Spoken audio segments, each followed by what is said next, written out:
Good day everyone! Today's 5S activity, first, nilinis namin ang mga wall displays. Tinanggal namin ang mga shirts at items sa hanger, pinunasan ang mga shelves at hooks at inalis ang alikabok sa likod ng display.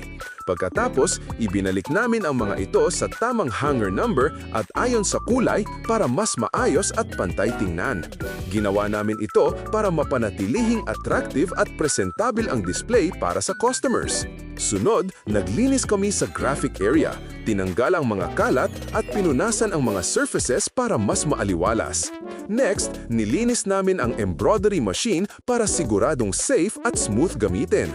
Pagkatapos, inayos namin ang selling area, tinanggal ang alikabok at inayos ang display ng mga items.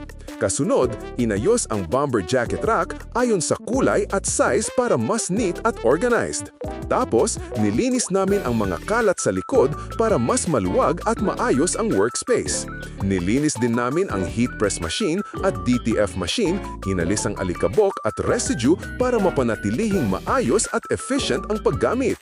Sunod, inayos ang dry fit rack ayon sa tamang sizes. Sa pending pickup area, nilinis at inayos namin para malinaw kung alin ang for release. At syempre, nagwalis at nagmap kami ng buong store para siguradong malinis, ligtas at maaliwalas ang paligid. Thank you for watching!